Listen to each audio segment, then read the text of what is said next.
Good morning. मैं Chandan Kumar प्रेपल classes के online segment में आप समस्त छात्र छात्राओं का फिर से एक बार स्वागत करता हूं। दोस्तों, आज के क्लास में हम लोग वर्तमान में चल रहे आरआरबी एनटीपीसी एग्जाम में जो प्रश्न पूछे गए हैं उन पर चर्चा करेंगे, क्योंकि अभी ये एग्जाम आगे चलने वाला है और प्रश्न के रिपीट होने की संभावना प्रबल है।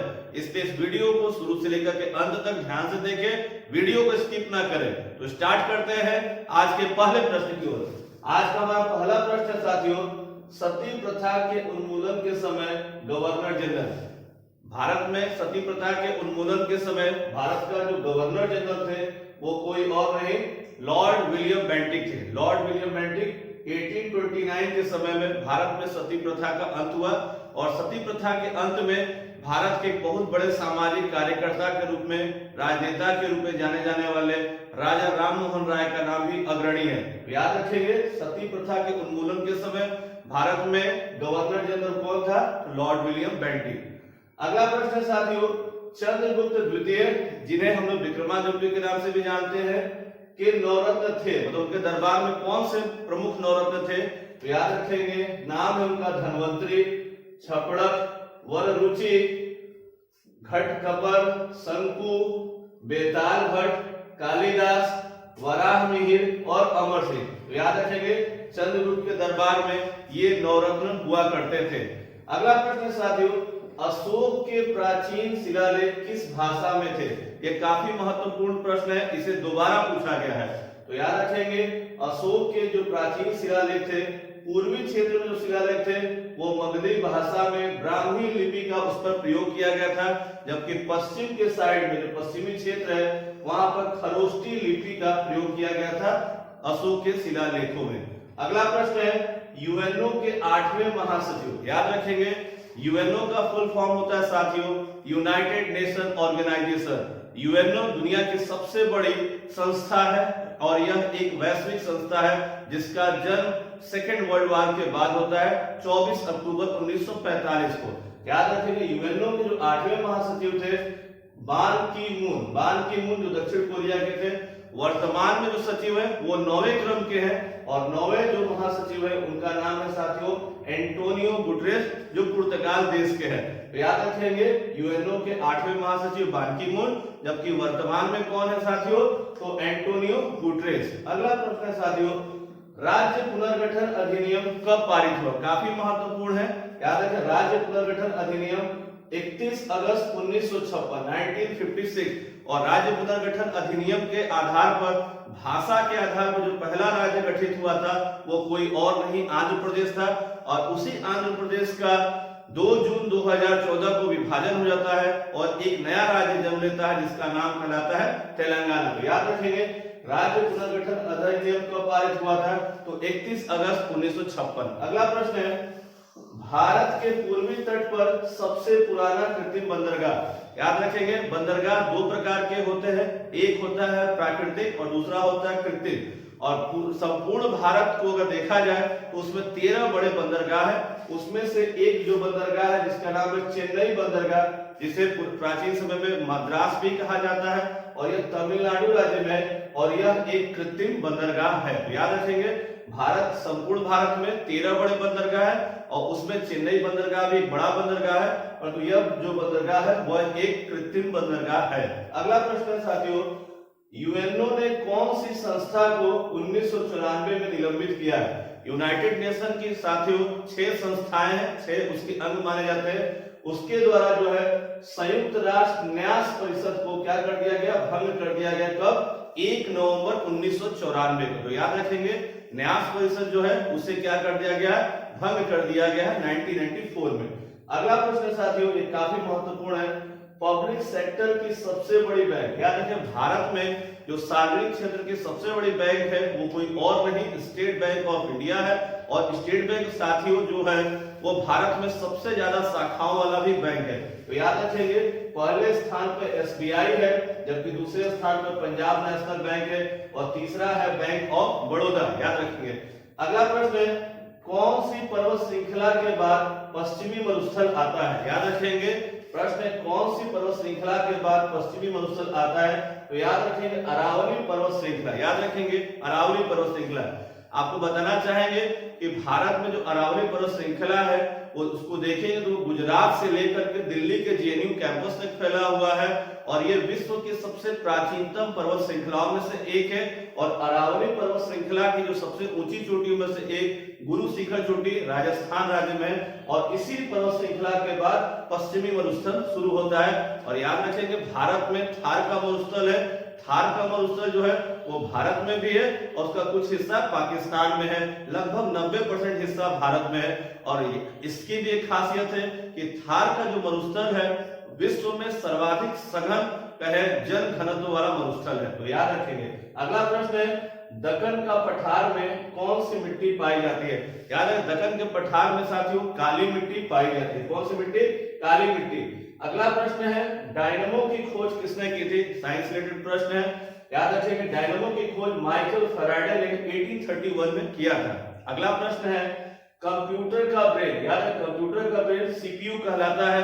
अगला प्रश्न है उत्प्रेरक की खोज किसने की? तो याद रखें जॉन जैकब बर्जीलियस ने 1835 ईस्वी में उत्प्रेरक की खोज किया था। अगला प्रश्न साथियों विश्व कछुआ दिवस, याद है विश्व कछुआ दिवस साथियों 23 मई को मनाया जाता है। कछुआ का महत्व काफी ज्यादा है क्योंकि ये जब जल में रहता है तो वो पानी में एक सफाई कर्मी की भांति कार्य करता है और पानी में जितने प्रकार के जीवाणु होते हैं या हार्मफुल वायरसेस होते हैं जो पानी को अशुद्ध करते हैं उन सभी को वो खा करके समाप्त कर देता है। तो याद है विश्व कछुआ दिवस कब मनाया था? 23 मई को। उसके इंपॉर्टेंस को बताने के लिए दुनिया में इस दिवस का इस्तेमाल होता है। अगला प्रश्न है, ये प्रश्न काफी महत्वपूर्ण है, भोपाल गैस कांड में किस गैस का स्राव हुआ था? याद रखेंगे भोपाल गैस कांड में मिथाइल आइसोसाइनाइड नामक गैस का रिसाव हुआ था 1984 में, MIC। याद रखें 1984 भारत के लिए काफी ऐतिहासिक वर्ष रहा है क्योंकि इस वर्ष कई बड़ी घटनाएं घटी थी जिसमें अमृतसर में ऑपरेशन ब्लू स्टार भी चलाया गया, इंदिरा गांधी की भी हत्या 1984 में हुई और महत्वपूर्ण भोपाल गैस कांड भी हुआ था जिसके लिए अभी तक लोग न्याय मांग रहे हैं। तो याद रखिए भोपाल गैस कांड में कौन सी गैस का रिसाव हुआ था? मिथाइल आइसोसाइनाइड नामक। अगला प्रश्न है साथियों CAB का फुल फॉर्म क्या है? याद रखिए 2020 जो रहा वो पूरी तरह से कोविड के नाम रहा जबकि 2019 जो था वो CAA, NRC, CAB, CAA इन्हीं सब चीजों पर चर्चा में रहा। उसी का फुल फॉर्म पूछा गया कि CAB का फुल फॉर्म क्या है? तो याद है सिटीजनशिप अमेंडमेंट बिल, याद है सिटीजनशिप अमेंडमेंट बिल, ये क्या है? CAB का फुल फॉर्म है। अगला प्रश्न है साथियों NRC का फुल फॉर्म क्या है? तो याद रखें NRC का फुल फॉर्म है नेशनल रजिस्टर ऑफ सिटीजन्स। याद रखें क्या है? National register of citizens NRC का फुल फॉर्म है। और आपको पता ही होगा कि भारत में इकलौता राज्य असम है जहां पर NRC फाइनल हो पाया है और जिसको लेकर काफी विवाद भी हुए, पर तो असम देश का इकलौता भी राज्य है जहां NRC संपन्न हो चुका है। अगला प्रश्न है कि राइबोसोम किसका संश्लेषण करता है? तो याद रखें राइबोसोम प्रोटीन का संश्लेषण करता है, इसे प्रोटीन की फैक्ट्री भी कहा जाता है। अगला प्रश्न साथियों भारत के वर्तमान मुख्य न्यायाधीश याद है chief justice of India, chief justice of India वर्तमान में शरद अरविंद बोबड़े हैं और ये 47वें क्रम के भारत के मुख्य न्यायाधीश हैं जबकि इनसे पूर्व 46वें क्रम के जो CJI थे उनका नाम है रंजन गोगोई और देश के पहले CJI थे हीरालाल जी कानिया। अगला प्रश्न साथियों स्वच्छ सर्वेक्षण 2020 में दूसरा सबसे स्वच्छ शहर है। याद रखिए यहाँ थोड़ा कंफ्यूज करने के लिए दूसरा पूछा गया था ना कि पहला पूछा गया था। तो याद रखिए स्वच्छ सर्वेक्षण 2020 में सबसे स्वच्छ शहरों में दूसरा स्थान था सूरत गुजरात का जबकि पहला स्थान जो है इंदौर मध्य प्रदेश का है जबकि तीसरा स्थान नवी मुंबई महाराष्ट्र का। याद रखें स्वच्छ सर्वेक्षण में इंदौर लगातार टॉप कर रहा है। अगला प्रश्न है कि भारतीय राष्ट्रीय कांग्रेस के पहले मुस्लिम अध्यक्ष, याद रखेंगे भारतीय राष्ट्रीय कांग्रेस और भारत के स्वतंत्रता आंदोलन से एनटीपीसी में पर डे प्रश्न पूछे जा रहे हैं, इसलिए साथियों आप लोगों से गुजारिश है कि उसको जरूर ध्यान से पढ़ें, कम से कम 1-2 क्वेश्चन जरूर पूछे जा रहे हैं। देखिए क्या प्रश्न है, भारतीय राष्ट्रीय कांग्रेस के पहले मुस्लिम अध्यक्ष कौन थे, तो उनका नाम था साथियों बदरुद्दीन तैयब जी। 1887 में जो मद्रास अधिवेशन हुआ था उसकी अध्यक्षता किसी और ने नहीं किया था, बदरुद्दीन तैयब जी ने ही किया था।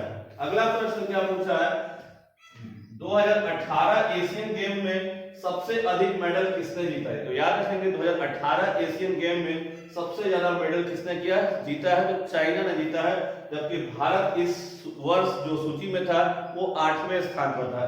चीन ने 132 गोल्ड, 92 सिल्वर और 66 जो ब्रॉन्ज जीता था और टोटल 290 पदक, जबकि भारत ने 15 गोल्ड, 24 सिल्वर और 30 जो है ब्रॉन्ज जीता, टोटल 69 पदक।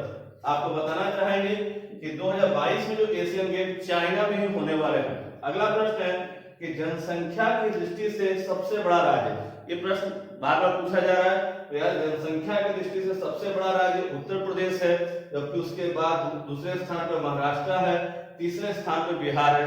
भारत में सबसे कम जनसंख्या वाला राज्यों में यूनियन टेरिटरी लक्षद्वीप का नाम आता है, जबकि भारत में सबसे ज्यादा बड़ा क्षेत्रफल का जो राज्य है वो राजस्थान राज्य है, और बड़े राज्यों में सबसे जो छोटा राज्य है वो कोई और नहीं, गोवा राज्य का नाम आता है। अगला प्रश्न है पंचायती राज दिवस कब मनाया जाता है, याद रखें पंचायती राज दिवस 24 अप्रैल को मनाया जाता है, और इस दिवस को मनाने की जो शुरुआत होती है वर्ष 2010 से हुई, वर्ष 2010 से। अगला प्रश्न है किस पंचवर्षीय योजना के दौरान भारत ने मिश्रित अर्थव्यवस्था चुना था, तो आपको बता दें सेकंड पंचवर्षीय योजना के दौरान भारत ने क्या है अपने यहाँ मिश्रित अर्थव्यवस्था को चुना था।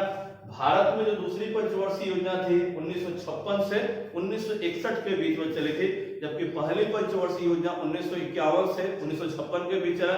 आपको ये बताना चाहेंगे कि भारत में जो 12वीं पंचवर्षीय योजना है वही अंतिम पंचवर्षीय योजना है, क्योंकि 31 मार्च 2017 के बाद भारत में पंचवर्षीय योजनाओं को समाप्त कर दिया गया है, और उसके स्थान पर अपने देश में एक नई संस्था का जन्म हुआ है जिसका नाम है NITI Aayog, national institution for transforming India, जो वही सारे कार्यों को देख रहा है। तो दोस्तों आज के क्लास में हम लोगों ने 25 ऐसे महत्वपूर्ण प्रश्नों पर डिस्कस किया जो हाल में जो एनटीपीसी एग्जाम में हुए हैं उसके बारे में। अगर आपको ये वीडियो अच्छे लगे हो और इसका कंटेंट अच्छा लगा हो तो वीडियो को ज्यादा से ज्यादा अपने साथियों को शेयर करें, और आप अगर हमारे चैनल पर नए हैं तो चैनल को सब्सक्राइब करना न भूलें।